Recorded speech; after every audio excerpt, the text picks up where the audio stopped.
What's happening, everybody? Welcome in to the NFL Brekkie Show. We are, 8 weeks down, coming up on the halfway point of the NFL season to go alongside my good pal, Laurie Horesh. I'm Phil Murphy and Laws. We had some plans for this show, which we'll get to. But as is wont to happen this time of year, right when you're settling in, and especially for the high-end people who really care about fantasy football who tune into this here humble program of ours, man, some really significant news in the last few hours. Anthony Richardson gets benched. We get confirmation of fears in Houston. Stephon Diggs done for the season. And Deontay Johnson has to cancel his golf plans for January. Well, I mean, for Deontay Johnson, it's been a tale of moving cities, a tale of two cities. That was a book, wasn't it, Phil, back in the day? I know I just came back from my bye week where you think I might have been sitting by, poolside reading, a novella. Perhaps some literature, maybe some nonfiction, maybe some politics, but let's not get into that. But Tale of Two Cities for Deontay Johnson, who moves once again. But I think this is a good opportunity. I think it allows Baltimore to bump up their wide receiver 2 stock. But look, Houston, I've been riding high on. They are my Super Bowl champion pick. They were going into the season. And it's a tough loss with Diggs out, especially because Nico Collins, it sounds like there's been no setbacks for Nico Collins. We can expect him back in a tantalizing showdown in a week's time against the Detroit Lions. Maybe one more missed game there for Nico, and then he comes back. What would that make it? Week 10, Phil? I'm doing math on the fly. Yeah, week 10. The Texans open against the Jets Thursday night, Halloween night here in America, Friday morning. 2 days. So that would, if they wait the extra week, they get an extra 10 days. Yeah. So there's some mitigation there. But look, this is a show that, we like, as we move to Wednesday, we've moved around over our 4 years together now, Philip. Monday afternoons, Tuesday mornings, but on Wednesday morning, we found a sweet spot because it tends to trickle in with some nice trade news and nice, not so nice for Anthony Richardson, not so nice for Stephon Diggs, but we tend to get a good little bit of news coming from the American Tuesday PM session, Wednesday AM Australian, New Zealand time. So yes, some moving parts there, but I would imagine, maybe I'm giving myself away there. If you want a fantasy target to go after, perhaps if the Nico Collins drafter in your fantasy league is a little tight for the next week or two, and you think you can get him on a discount price because with Diggs out, I think Collins is on track for about 18,000 targets a game. Well, Oz, it's the time of year when, we really have to take hard looks at teams and ask, can they contend? It's what general managers are doing. I mean, it's bang on a week from now. We have the NFL trade deadline, which coincidentally comes on Election Day here in the U.S. So a lot of us, as if there weren't enough reason for raised blood pressure around America. Oh, it's going to be a fun day on social media. At 4 p.m. Eastern. Which you and I will have a show right afterwards to react, but it's all of these general managers and teams and coaches are going to be making the case of, are we a piece or two away from a playoff or more realistically a Super Bowl push, or should we pack it in and look toward next season? We have some great things coming on the Hot Take Hotline brought to you by Macca's, a.k.a. the Hot Trade Hotline for the day. A lot of trade ideas, some spicy takes there. And again, people show, comment on whatever platform you're watching. We'll get in whatever we can.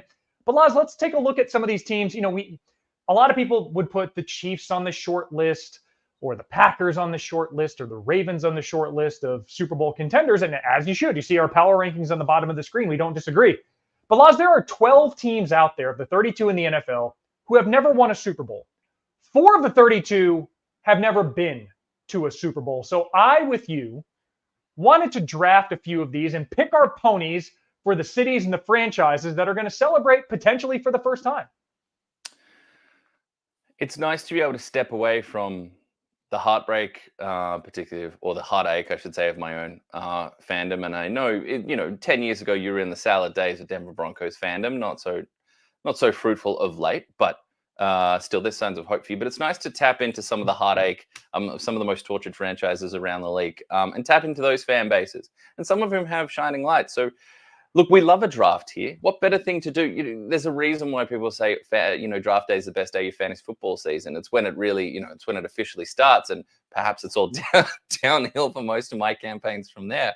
But it's, what better way to spend week 8 than not only having some fun with the draft, but touching in with the fan bases and teams that have been held at a distance, not even an arm's length, more than an arm's length, held away from the Holy Grail for so long. So I guess the big question, Phil, is that sitting here pondering, how this is going to fold out, who gets the first overall pick? Because in my opinion, I think there might be a glaring light there at number one. Now, I've had number one in some of these big drafts. I'm happy to bequeath that over to you, unless you feel like doing a live coin toss, because I know you also love the live coin toss apps. Well, I have the live coin toss app, and I know you and I are both going with the top pick, but there's a cogent argument to be made. Would you rather get the obvious choice here or hedge your bets on the next two? Because I think the next two are fairly obvious as well. But Laz, I will defer to you on heads or tails, and we'll let fate decide who picks first. Well, I'm in New South Wales, so tails never fails. It's failed for you here before. And it does not fail not today. Tails is yours, my friend. We commit to our philosophies and our beliefs around here, much like that funny little team that I support in North Texas. They like their own guys. I like picking tails. And for that, I get the number one pick. And with that, the Detroit Lions. Welcome to my first-time Super Bowl hopeful lineup. Losers, former losers, soon-to-be winners. Look, the Lions, more than any team in the NFL now, can strike lightning in one play from any part of the field and not just through the air, like so many teams in this chunk yardage. Well, what has been a chunk yardage day and age until defense has bitten back, and we've seen a return to the run game in the past year or so. But they can do it on the ground with the likes of Jameer Gibbs or Dave Montgomery, or barrel through you, throw someone to the ground and create a 40-plus yard chunk gain. We know through the air the talent they have with the likes of Amon-Ra St. Brown. Now we've got David Montgomery finding Sam Laporta at the back of the end zone, so the trick plays have been coming out. Jamison Williams, apologetically out for a couple of weeks with a suspension, but he will be back later in the season, and we saw the steps he'd been taking. I mean, there's just a strong offensive line and a offensive coordinator in Ben Johnson. Yes, Dan Campbell and the Game Balls absolutely get deserved plaudits. The culture they set, the tone they set, the aggression, the game planning, how ready they are to play. But Ben Johnson is on track to be, look, we've had a lot of hot offensive coordinator names. It has been the way. This is the way of football in the 2020s. You become a hot offensive coordinator, you become a head coach really fast. But what he is putting down, I mean, how long can you go? What are we, 4, 5, 6 weeks now where their touchdown passes are out, or their touchdowns are outpacing their incompletions? I mean, this is absolutely ridiculous. A portfolio that he is putting together. So yeah, I take the Lions here, and I should give time to a defense that has maintained, hasn't fallen back despite a devastating loss, both in talent and the heart that we know someone like Aiden Hutchinson and what he means to that team, him going down, but still getting production, that exciting playmakers they have in the back end that's been invested in. Your man Kirby Joseph turning up multiple times in the season. We've seen the plays made by someone like Brian Branch, who we're both a big fan of, who slid in the draft for unknown reasons. So I can keep going on in glowing phrases, but I think it's a consensus first overall pick here. I'm happy to take the Lions. I'm happy the coin went my way. The gods are my favorite today, despite the fact that I'm currently, as you can see, in the home office with my family absolutely stricken down sick since coming back from a challenging holiday bye week, shall we say. But something's gone my way today, so let's take the Lions with number one. Yeah, Lawson, in truth, I asked the rhetorical, non-rhetorical, would you rather have the top pick or the next two? I probably would have rather had the top pick. I think the Lions are far and away the best choice here of teams to win their first Super Bowl.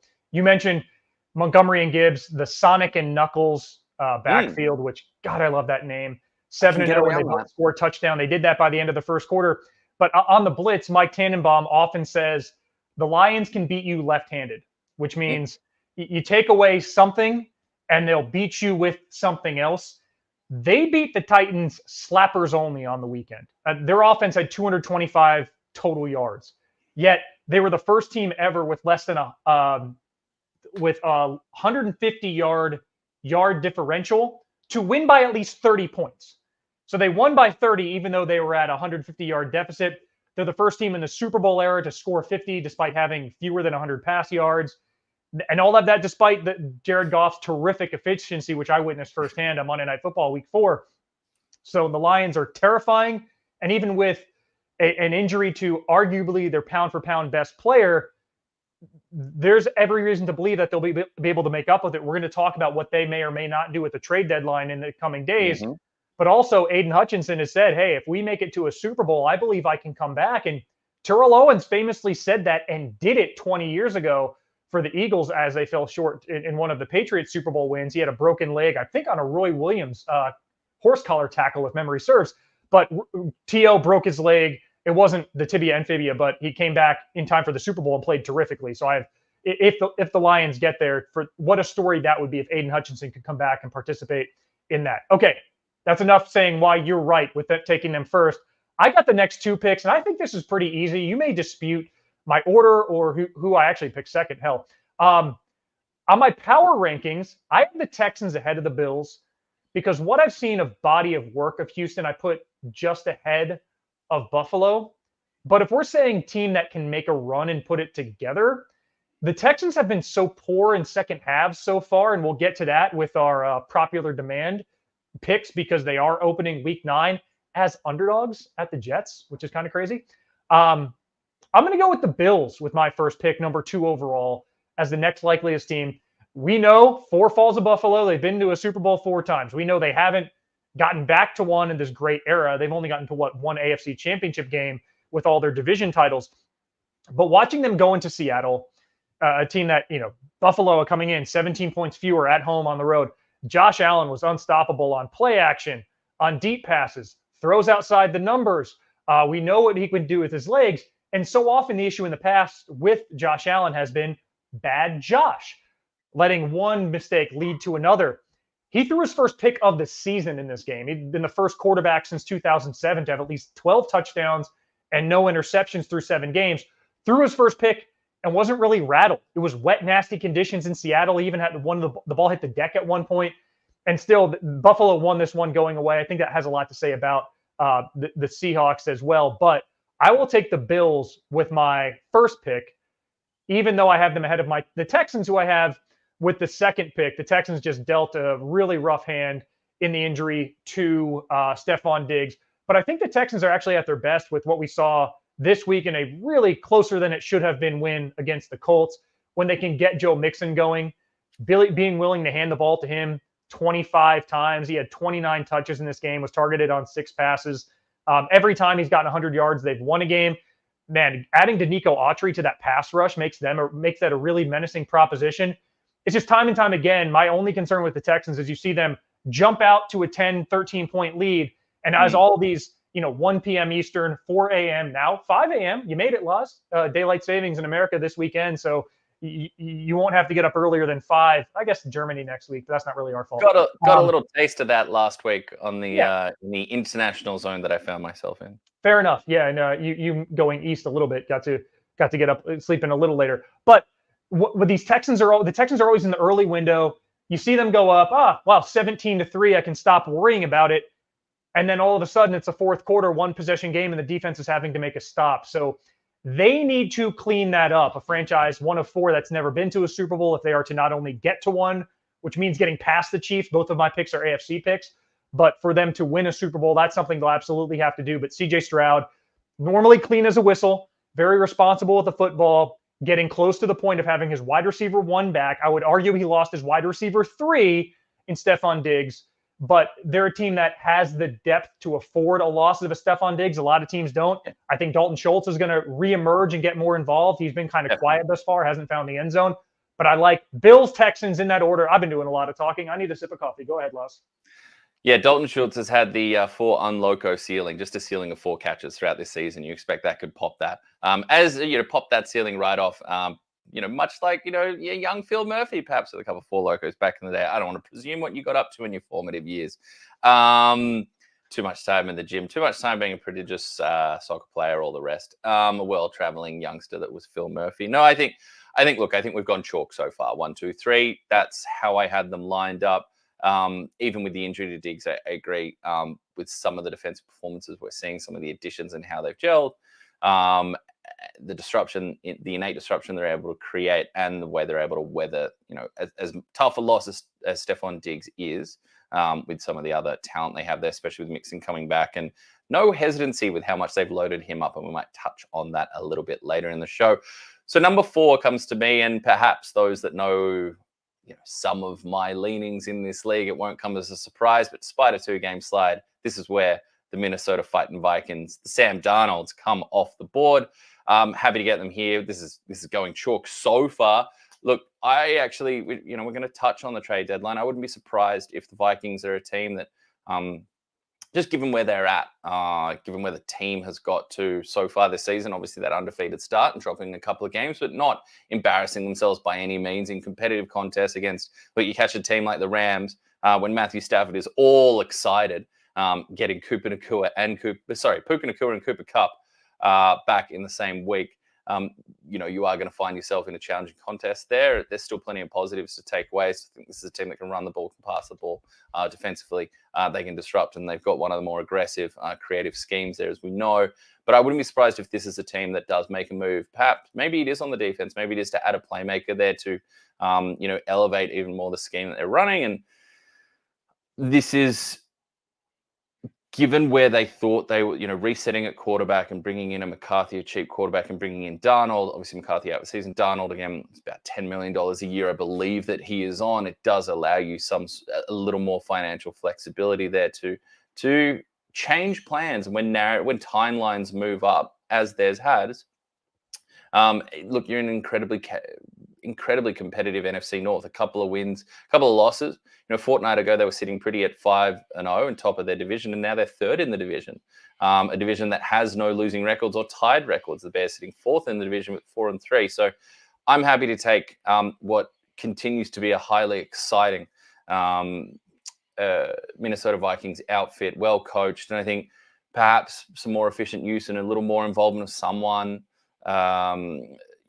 I know Jalen Naylor has been a fun story, but someone like a Jordan Addison, and we know TJ Hawkinson is knocking on the door as well to break back into this thing. So yeah, for that, I'm very happy to take the Minnesota Vikings off the board at pick 4. Man, Laws, that puts me in a rough spot. That's what I like to do. Because there are two teams here that stand out to me for this next pick. Interesting. Both have been to a Super Bowl twice. Neither has won. I think we're thinking of the same two teams. We are, because I think, again, there's a I don't want to say a drop off, but because you could argue a team I'm not going to pick, the Chargers, have the run game, have the defense, and they have the recent form to maybe make a run. It just seems like the ceiling currently with the skill around Justin Herbert is limited. Fair.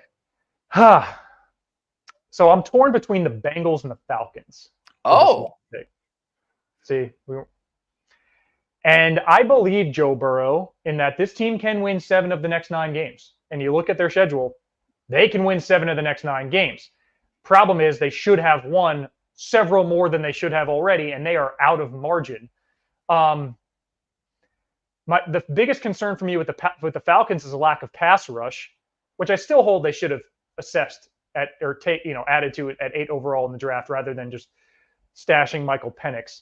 But you know what? I'll go with the Falcons. I've seen Kirk Cousins' ceiling, and the fact I didn't want to go 3 AFC teams and just stack on the one conference. I like the Falcons. Again, Kirk Cousins probably isn't playing the Bucs again, which is unfortunate for him because he's just torched them. 8 touchdowns, no picks, threw for 509 the first time round. But he does seem more fit than he did in week 1, a loss to the Steelers, which honestly has aged pretty well. Pittsburgh, just finds a way, ugly or not, to beat most teams they stand across from. But what I like about the Falcons, and what I liked in particular, this most recent win over the shorthanded Bucs, the use of motion at the snap, offensive coordinator Zach Robinson really seeming to get into a rhythm with Kirk Cousins. They use motion at the snap. They use pre-snap motion about the same rate as they did year over year, but in terms of motion at the snap, they've gone up from 23% to 37%. And in plays in which Malik Neighbors broke the huddle, everybody set, receiver goes in motion, doesn't snap goes. Passing plays with that profile against the Bucs, Kirk Cousins went 10 for 11 for 192 yards, 4 touchdowns, no picks. 10 for 11 for 192 yards. When you give somebody with that kind of experience and that kind of accuracy the ability to, before the snap, read your mail, get an indication, man or zone, and maybe peek at who might be going where, get the defense thinking, get them a little bit off balance, He is extremely dangerous. They have the Thunder and Lightning backfield, Bijan Robinson and Tyler Algier. Kirk Cousins in a few games developing some chemistry with Drake London. We know about the weapon who is Kyle Pitts, who finally looked like we've expected him to since he was drafted. I'm not a believer in Atlanta, but they really should run away with that division, which means at least one home game. And then on any given night, if you have a quarterback who can throw for 400, there's an avenue. So I'll go with the Falcons. In my power rankings, and as I was ranking this whole process and setting up a draft board for these undrafted teams, I've allowed vibes to enter the party. I've allowed vibes to enter the chat. You have to. And Kirk Cousins as whether you find him cringy or not, whether you think he perfectly encapsulates the 30-something-year-old dad trying to stay relevant or stay in touch with youth culture, something we can probably both speak to. But something about him dropping bars in the tunnel really did tickle me this time. When he's got the big chains on and stuff, and it perhaps it didn't warm me. It seemed a little more contrived. But this one really got me seeing that scene, and just there's something about that Falcons team after everything we went through with Arthur Smith and the inefficient use of all that talent. We've seen Drake London have big games, right? And this season, we've seen him used more effectively, more accurately, more productively. Bijan Robinson, another game with over 100 total yards, getting into the end zone. Kyle Pitts, as you mentioned, having a national tight end day, really having a national tight end day. Yep. Darnell Mooney, when we spoke with, last time we were on here, we were talking about Ben Solak, and he was, my nomination for someone whose career had just, or who was seen as just what type of free agent signing was that in the offseason? Your award, the Mike Jones Award. But now I'm having another productive day, another long touchdown, setting career pace for his own production down there. It's just refreshing. It's just enjoyable after what we went through with Arthur Smith. So I think they're a fine pick there in the top 6. They were the team I was tossing up with, who I'm happy to get here. 5th team on my board, 6 off the board for real. And that is, I am going to take the LA Chargers. I think there are absolute limitations there with what talent they have there on offense. I enjoy Ladd McConkey. I think there's been signs as he's come on in his rookie season. I was just having another look through. I might close my point here with a trade idea as we get into our next segment. But I think if, this is a huge if, but, if we're getting to the colder part of the season and we have a healthier Justin Herbert and we have a healthier offensive line, I know Rashawn Slater and Joe Alt, it's been a fun season of health, and there's still question marks and still issues that they're dealing with. But if we get to that, they've set themselves in position again in what's looking like a slightly weaker AFC. They're at 5 wins already. I think 9 gets you in the AFC. I think 9 will get you an AFC wildcard spot. Yeah. And they do have the blessing of being in a division with some other teams that perhaps aren't the most competitive all the time. No shots fired. They do have a head-to-head win in Denver, which doesn't hurt. Yeah. So no, they don't. They have no home field advantage whatsoever. So sitting at 4-3, they have their half game back of your mighty Denver Broncos, but in a division where right now they're already in, or in a conference where they're already in the playoffs as it stands today, with how that AFC is set up. And I think the way they play football with J.K. Dobbins, with hopefully that offensive line gaining some health towards, with a well-designed run game, a productive run game.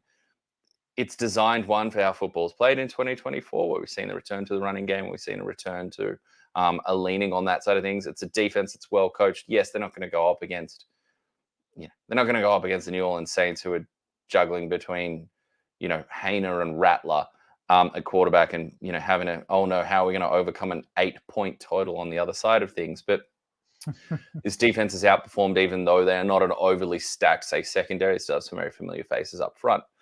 I think Jim Harbaugh, we know the Super Bowl experience he's had before. We all remember that Harbaugh fondly for some people, less fondly for others, but just the way they're designed, the tough-nosed football, and perhaps with a move, as I was glancing around, perhaps with a move for someone, are they a team with, $8 million just under $8 million in cap space right now? Could that be a Darius Slayton home? Could they be a team that goes knocking? That's an out-of-conference move. It's an across the country move, really. You wouldn't even have to. New York wouldn't even have to worry about running into him at the shops at any time. He's all the way over in Los Angeles now, coast to coast, like butter on toast. But something like that, could that push them into a team that has shown themselves to be a hard out throughout this season, has a winning record, and is sitting in a conference where it's not going to take, I don't think it'll take 10 wins to make it into the wildcard spot. So I'm happy to take the Chargers there. I don't necessarily believe that they're at that step right now, but they just have a lot of good core foundational pieces and a core foundational football philosophy that I think bodes well for 2024. And as we know, as it gets frostier, perhaps not in Los Angeles, but across the rest of the league. Wow. So yeah, I had the Bengals 5 on my board, the Chargers 7, but a lot of that is just this perceived ceiling for Cincinnati that I find myself unwilling to let go of, because I saw the team that, aside from an unnecessary defensive pass interference, would have Kansas City beat. We went through it. You can go through each of their first 4 games and say, oh, if this play doesn't happen, Cincinnati either definitively or probably wins. But you can only ask the Jets. You can only have so many of those stack up to where now Cincinnati's got to play the Ravens again. They got to play the Steelers twice. They have to go to Dallas. They have to go to the Chargers. So yeah, I that's why I ended up passing on the Bengals. If I had to pick them or the Chargers, I'd probably take the Bengals because I've seen more of that consistent team that can score 35. The problem is the Bengals defense can't keep the other team from scoring 36, and that's why we're here.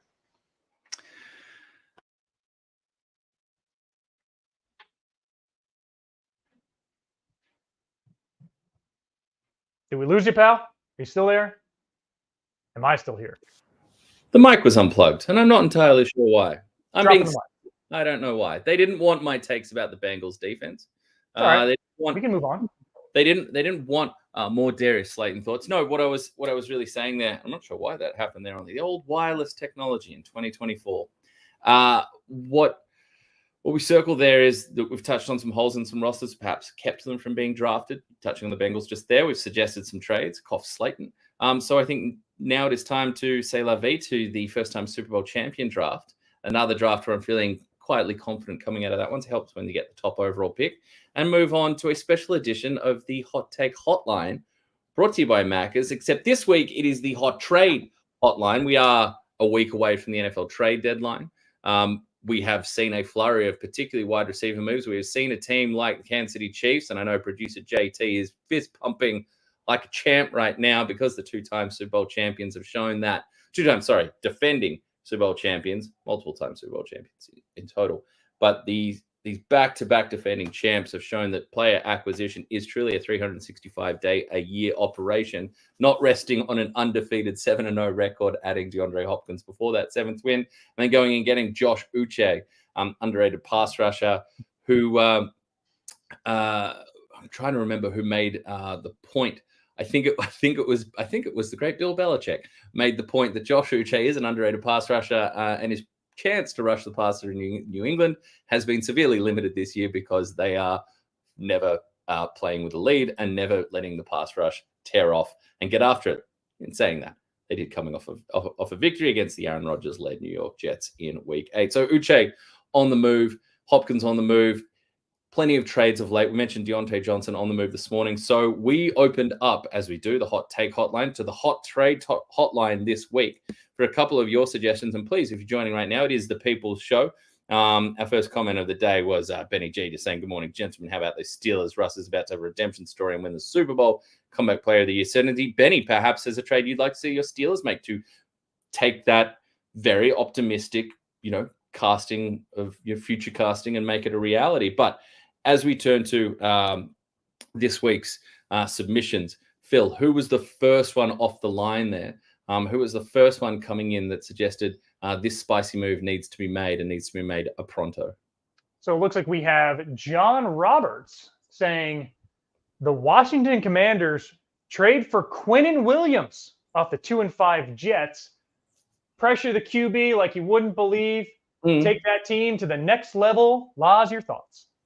Look, the Commanders are in a great spot because they have over $23 million in cap space. So they could absorb someone like a Quinnen Williams. I think going after that tier of player, look, it's certainly an open possibility, especially if ownership wants to take this early spring that's come to Commanders under their stewardship and turn it into a hot summer there. But I think getting him out of New York is the more problematic side of things when it comes to Quinn Williams. He's only a year and a half into the 4-year new deal. So it's quite a lot of dead cap and weight that the Jets would have to take on. And also, I'm not sure that general manager Aaron Rodgers, starting quarterback Aaron Rodgers would be on board with that move and packing it in. I'm not sure what letter of comfort what word of comfort he's going to spell out in letters for us at his next press availability with the fledgling on paper Jets.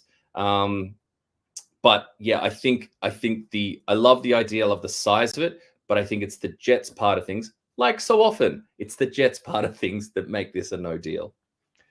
Well, honestly, for me, I might be in the minority here. Woo. I don't think the Commanders should make a hard push at the trade deadline.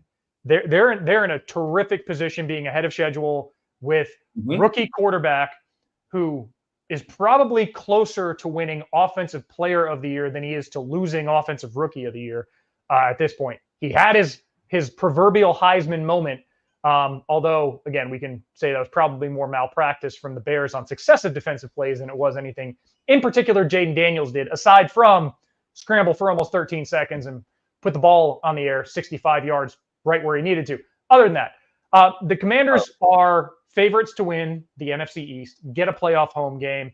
Jaden Daniels looks every bit the franchise QB. Everything about him, his physical skills, his accuracy, his pre-snap decision-making, his physical traits, obviously, just post-snap decision-making, just slide a little more, man. His use of the virtual reality machine is catching fire. I know I saw division rivals Michael Parsons and Trayvon Diggs podcasting about that they need to get their hands on that football simulation that Jaden Daniels has increasingly made famous in his training. So, but with the Commanders, they have 4 picks in the top 100 of the next draft. Must be nice. We know they hit at the most important position. At least every indicator is they hit at the most important position.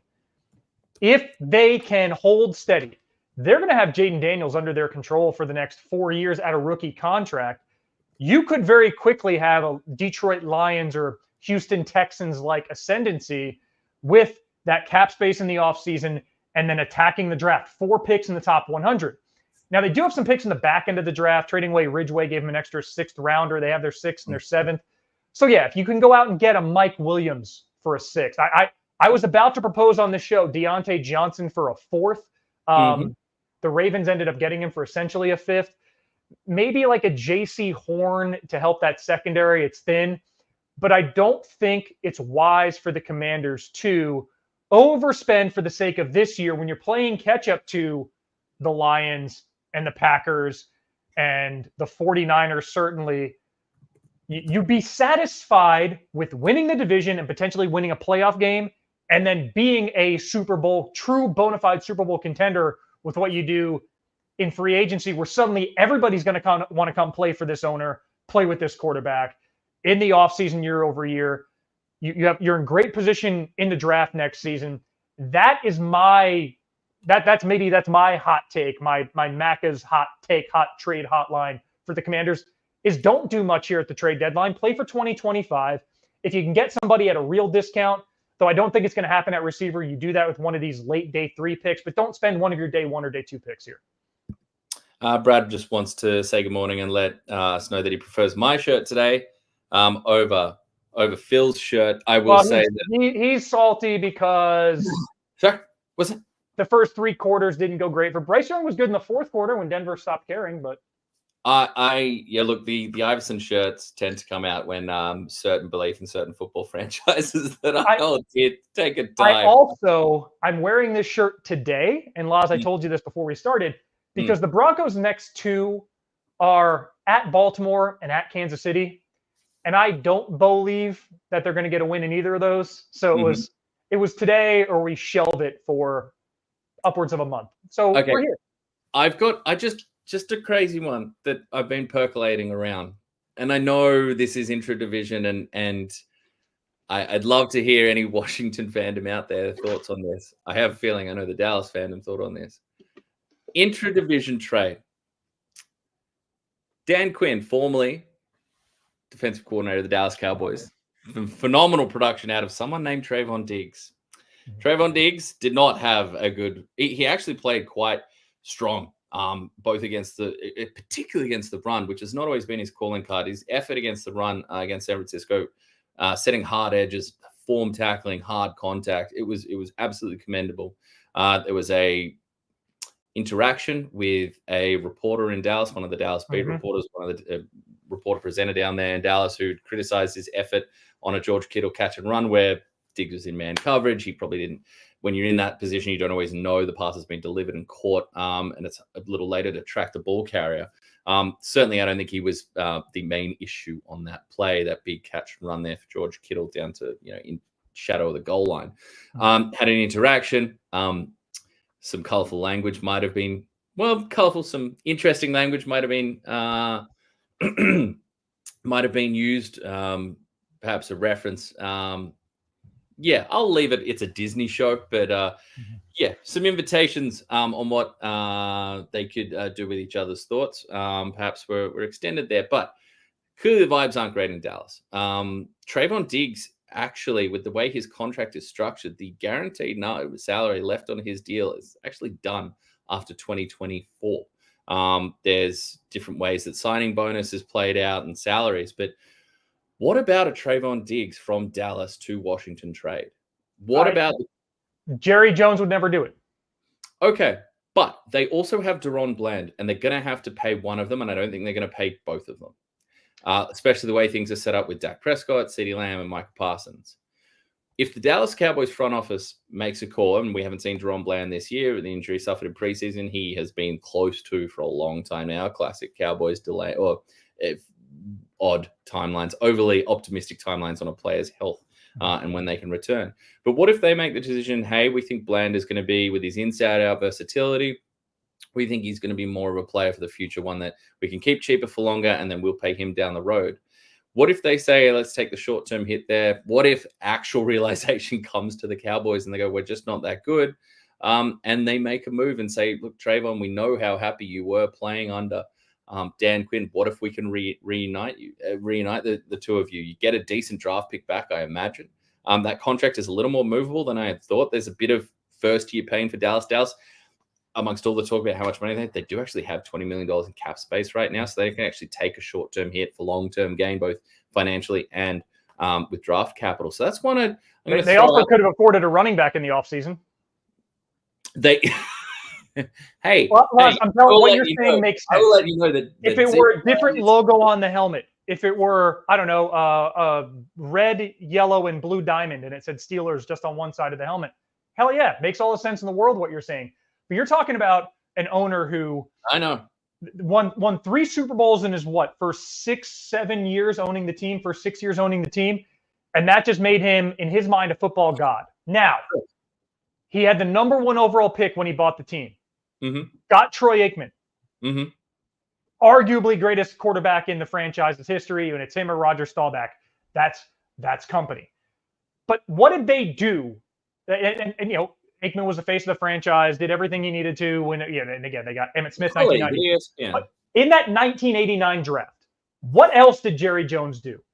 In the supplemental draft, he just decided to get Steve Walsh from Miami, who played for Jimmy Johnson, which cost him a first-round pick in the next draft, which ended up being number 1 overall. It was GM malpractice, and nobody talks about it. That was a team that... This is the Herschel Walker trade. Nobody talks about it. That was the draft where 2 of the top 3, 1990, 2 of the top 3 defensive players off the board, which Dallas would have gone, went to the Hall of Fame. Cortez Kennedy and Junior Seau. And he gave it up for a quarterback. He drafted a quarterback first overall, and then immediately gave up his first-round pick in the next draft to take a quarterback. That could have been a true dynasty. You want to talk about three-peat Kansas City's doing it. I mean, had Dallas had Junior Seau and not the Chargers, that's a team or Cortez Kennedy going to Dallas instead of Seattle in 1990. That is a franchise that would have been even more dominant in the early 90s. But this is Jerry Jones. He doesn't think that way.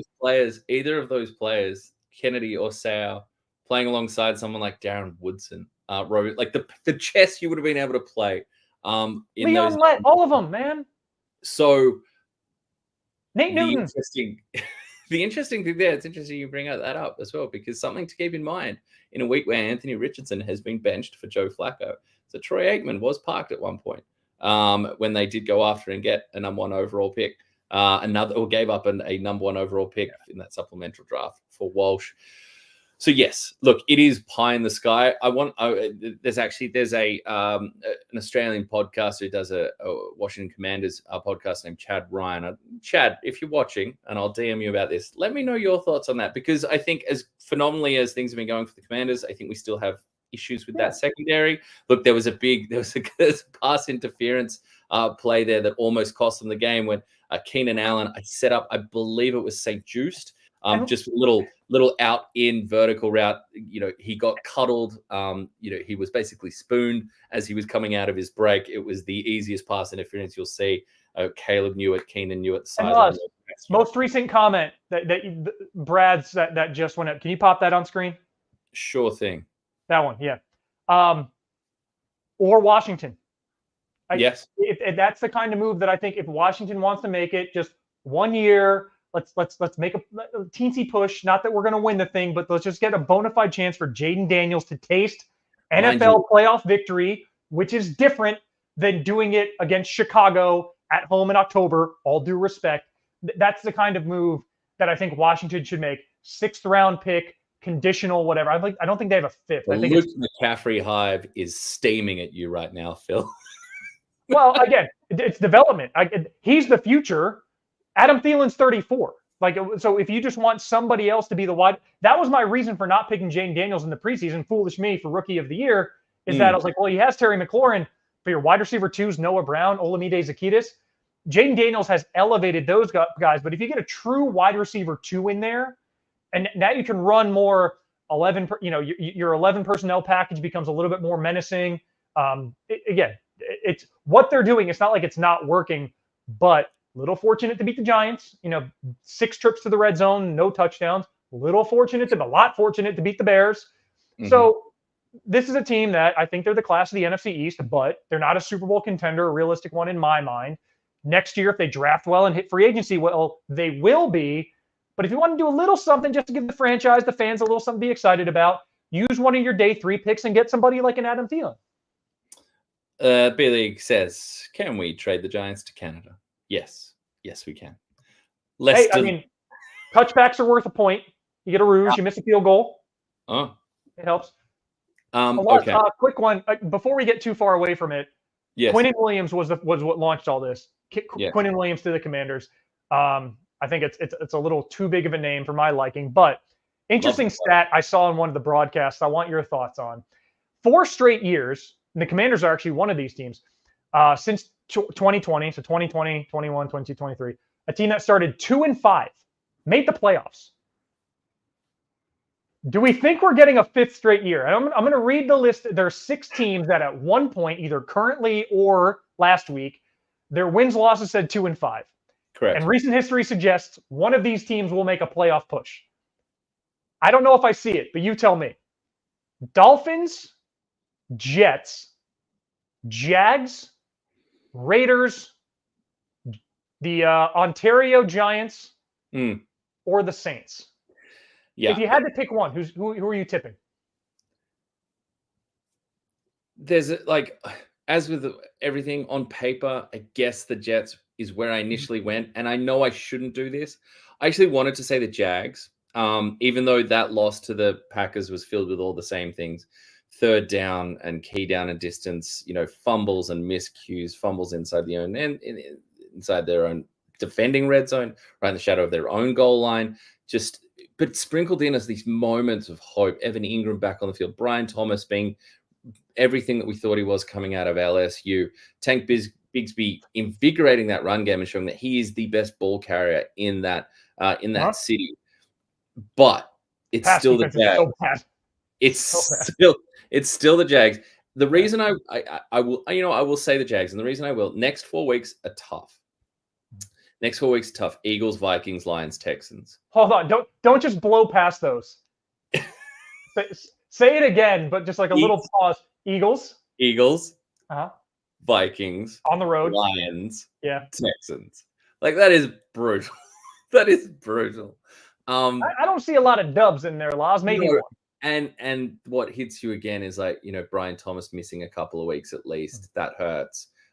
Because I think with Ingram back on the field and with Christian Kirk out now as well with injury, when you had the likes of when you build it around, say, Bigsby, Ingram, and Thomas, I think that's some real fun stuff there. And you have those moments, they hit deep plays, they hit chunk yardage on the ground and through the air. But they do have a cupcake schedule the rest of the way down the straight. Titans, Jets, Raiders, Titans, Colts. Well, you just throw the Jets out there like they're not going to have the train on the tracks. Well, history would suggest. Those that don't learn from history, Phil, are doomed to repeat the same mistakes in the future. And believing that the Jets will get something back on the tracks would be failing to learn from history. But that last 5, Titans, Jets, Raiders, Titans, Colts, very soft, and also all AFC teams, if my brain is functioning. Titans, Jets, Raiders, Titans, Colts, all AFC teams, which helps in the conference standings. If you go on a little hot run to finish there, I don't believe that they will, but I was really torn between the Jets and the Jags. Appealed to me the most. Saints no, Raiders no, Giants no, and I can't remember the last team you said now. Dolphins. Well, the Dolphins and Jets still play each other twice. So if they split, it's done. I'll make a case for the Jets. You go. If they had a proper kicker, all due respect to Greg Zuerlein from when he was kicking indoors, Greg Zuerlein missed a 50-yard game winner against my mighty, mighty Denver Broncos. It was in the rain, but it was September. Today's NFL 50-yard kick, you think that's an 85% proposition. Greg Zuerlein's had some other troubling kicks. Like he's had some snap hooks that I've seen off the first tee at Moorpark Golf Club a few too many times. They lost to the Bills by 3 at home on Monday Night Football. I was there. Missed 2 kicks in a 3-point loss. And then this past weekend against the Patriots, you got to beat the Patriots if you're going to qualify for this. But Zuerlein, sorry. No. Just you didn't need the back half of that sentence. You just got to beat the Patriots. That's where that sentence. Well, the Bengals didn't, and again, but that's the thing. So, but Zuerlein missed an extra point and a field goal in a 3-point loss. So, leaving 4 points on the board in a 3-point loss. You want to talk about history making? There have been entering that game 750 teams since we tracked yardage in 1933. 750 teams to score at least 20 points, to not turn the ball over, and allow fewer than 250 yards. They were 750-0. The Jets are the first to lose. They scored 20, no turnovers, allowed fewer than 250 offensive yards, and they lost. It's one-of-one type stuff. This team says 2-6 on paper. I know that they should. I don't want to say should be 5-3. I say should be 4-4. And if they beat the Dolphins twice, 2-5 is now 4-5. And you got to get to 9. You got to get to 9 in the AFC. They've already played the Patriots twice. You don't have that layup, but you got the Colts left. If you're poo-pooing the Colts for the Jags, I mean, they got the Cardinals. They have Houston this week in their favorites, which is weird. We'll get to that, but I think if there's one, and I don't know that there's one, I'm going to go with the Jets. Okay. I don't think we're done with condescending Aaron Rodgers just yet. I think we got a little bit. This team's going to have like a Week 18 win-and-in game in Miami, which I think is their Week 18 game. It's either at home or in Miami, and it's going to be a win-and-in situation. And we're going to get one last I told you so before Rodgers bids adieu at age 42. I think he turns in December. All right. Well, I look forward to be condescended to once more. Brad saying, okay, talking Williams. What about Quincy Williams to the 49ers? Raheem Mostert to the Niners as well. We got Gorendo out there. We got McCaffrey's back this week. I think we need Raheem the Dream on the move. I think the 49ers are past the worst of it. God, I hope so. I mean, it's been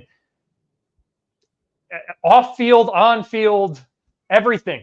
I'm not making light of the Ricky Pearsall stuff, but at just that point, you're just like, holy crap, man. Like, Ayuk ACL, Deebo Samuel pneumonia or whatever he had. Christian McCaffrey goes from like, oh, we can't wait to see him in week 1 till will he walk normally again? And hey, now he's back. It's just, but here they are. They're what, half game out or level with they're 4-4. They're level at the top of the division after all that. And also, just as of a few hours ago, we did get an update from Kyle Shanahan about Dre Greenlaw, who's getting closer, could be trending towards week to week after their bye. You know, I love me some Dre Greenlaw. So after the bye week, working through that, that's a big injury. He's coming back from a Super Bowl tilting injury, perhaps. I think, well, I love Quincy Williams. I think that there's other help on the way back at the linebacker spot and the running back spot, both there.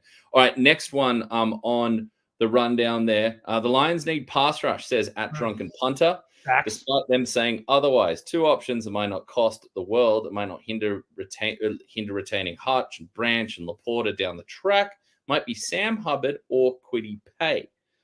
You and me both looked at this, and I think they can aim higher than both Sam Hubbard. And no disrespect to Sam Hubbard and Kwity Paye, and I think particularly with the way the Colts season is trending, perhaps they are on that selling side of things, but I think they can possibly aim higher over in Detroit. And do you have a name in mind, Philip? I have a couple. And Laz, it's interesting. We back when you and I were like, we kicked the tires on the show for a year, and then we started like conceptualizing segments and stuff. And this has been like a multi-year project for us. We can't tell you how much we appreciate those of you who consume this with regularity and are part of the conversation. A segment we pitched that we haven't quite figured out the technical side of things is almost like a meme keyboard. What do you meme? Or just how you and I text to each other, just fire a meme. And for me, this is like the little kid at the desktop that's like, that one. You know the one. It makes all the sense in the world. Pass rusher is the obvious need. I already mentioned that Aiden Hutchinson says, hey, if we make it to the Super Bowl, I'm back, baby. No reason to doubt that kid. Doing the TO, broken leg, comeback for the biggest game of his life. To get there, pass rush has been serviceable in his absence. He's just impossible to replace as Defensive Player of the Year. Thankfully for Detroit, and Dan Campbell teased this at his presser yesterday, asked about potential moves and what is he like and what's being put in front of him. And he's dancing and happy. So they're doing something. Two that jump out to me, both of whom are on expiring contracts. And Detroit is in a situation, unlike the Commanders, where, give up some draft capital, make a push. But for guys on expiring contract, that's going to alleviate some of the draft capital that's needed, though at this position, edge rusher, there's going to be some competition for it. Zadarius Smith, age 32, 33, from the Browns. Browns are absolutely sellers. Zadarius Smith seems to have regained his form. 5 sacks this year, almost meets his total from all of last year. Browns need a complete franchise reset. They should be sellers. As great as Jameis Winston looked, they always beat the Ravens randomly, weirdly. So I think the Browns will be sellers. Zadarius Smith could well be on the move. Fits this team's ethos. Somebody else who made a similar move a year ago, who's just 25. I would have taken the over on that. Chase Young. Why not Chase Young from a Saints team that has had everything just crumble inward since week 2? He's on an expiring contract. He's going to be 26 at some point in the playoffs, entering his athletic prime. You get to a strong culture like he did with San Francisco. You get to another strong culture, which is weird to say for the Lions, having a strong, enviable culture. But man, he's a Big Ten kid, played at Ohio State. Get him in Dan Campbell's tutelage with the talent they have around at edge rusher. I think either one of those makes sense for the Lions. They're splashier names, but this is a team that's currently sitting at first seed in the AFC in the deepest division in the NFL. You don't want to get caught from behind by the Packers or Vikings and have to go on the road to the Super Bowl. So I think the Lions can and should and will add a pass rusher. My votes would be Zadarius Smith or Chase Young. I think both those names make a whole bunch of sense. The other one that I was thinking about was, what about someone like Harold Landry from the 1-win Tennessee Titans? Fire sale continues. A resiliently productive player who, from the draft stock and questions, I think there were questions about injury and health coming out of the draft that saw him slip lower than some might have expected early in the draft process, to overcoming injuries during his career, but relentlessly productive. As for his contract status, he's in the final year of the big money side of the latest deal that he had with the Tennessee Titans. He's, there's $17 million plus guaranteed money in his books this year and a base salary that's pretty high as well. So for the Titans, it's again one of these bit of pain this year, but relief going forward next year. He is 28 years old. There's no more guaranteed salary left after 2024, just the prorated signing bonus. So there's cap savings to be made down the road if they so want to. But this is also a team that because it's always also looking at this question of are you a seller or are you a seller or are you buyer? Are you a buyer? That's the word. Until I spent too much time in the Sydney real estate market with my head spinning. Not buying a damn thing. So, there's been talks about the likes of, Sebastian Joseph Day as well. That's been rumored around. So when the names start to bubble up, there's multiple defensive front players, multiple assets that could be on the way out. Hints that that could be very much on the cards but we know that they're getting as much of a look as they can out of the likes of Will Levis this season. But we've seen DeAndre Hopkins move on. We've seen multiple names we mentioned here, and the Titans blink in glaring letters that we're open for business here. And someone like Landry jumps out at the age of 28, veteran pass rusher that could come out. That's a name that I'd keep an eye on there. Could make a bit of sense for Detroit. All right, Laws, we got one more. We can kind of do this one quickly because, we've already addressed it a little bit. Or did we already talk this one? Adam Schultz? Yeah? No? We have not done this one yet. Okay. But we've talked about it in principle. Adam Schultz, welcome to the show. Lose to Atlanta. Dallas plays them this weekend. And does Zach Martin or DeMarcus Lawrence, once healthy, become available? I think they should, but I've already cast my vote on Jerry Jones admitting fault in this roster construction. Ain't gonna happen. I think they should. The San Francisco 49ers just put up a quiet 220-plus yards on the ground, despite not having Christian McCaffrey against these Cowboys, who give up, I think I heard the stat the other day from Brock Purdy had 5 first down runs. Dallas beat reporter Bobby Belt was sharing this, that in like 4 of the last 8 games, they've given up 180-plus rushing yards. And then you mentioned earlier, you're talking about that, Falcons run game, Bijan Robinson, little Tyler Algier. Like, I think the Falcons are going to have a field day, and put up ridiculous running numbers. I think, if Bijan Robinson, if he's in your fantasy team, you're starting, and this is not a hot take, but if there's someone to keep an eye on for a massive performance, perhaps surpassing expectations, over-unders maybe, Bijan Robinson would be my tip off the bat. I think they should. And I think DeMarcus Lawrence, if he was healthy and if this was not the team run by Jerry Jones, I think that would make a lot of sense for a team, perhaps like the Detroit Lions. He absolutely plays with that Dan Campbell style of tenacity. He plays phenomenally against the run and very, very effective off the edge against creating pressures, winning his matchups one-on-one. Pass rush win rate has been quite solid for DeMarcus Lawrence for quite some time now, even though perhaps he's more known as a true artisan against the run. He plays with that physicality. He's a good leader. He's vocal. I think he fits there, but I think health and the franchise makes that a bit uncertain. For Zach Martin, this is just sad because this may very well be the last of Zach Martin. This may be his last season. It hasn't been his best season, but this still playing at a very solid level. But this is a Hall of Famer. This is one of the best pure footballers I think we've seen in the last decade, drafted in the same draft as Aaron Donald, I believe that 2014 draft. And whilst he was not, no one's been at the absolute level of Aaron Donald, those two had a couple of tussles over the season, and those two, two interior line presences that were absolute stalwarts for their team at the highest level of perennial All-Pro. And I think that, quite frankly, Zach Martin deserves better. If this is his final run, he deserves better than a pitiful showing from a Cowboys team looking destined to miss the playoffs and reboot again after 5 years of McCarthy futility. I would love to see Zach Martin, as much as it would hurt being a Cowboys fan to see him play for another team. The player that he is, he deserves a better final run. I don't think in any way he'll be made available. Jerry Jones would love the idea of him retiring as a Cowboy.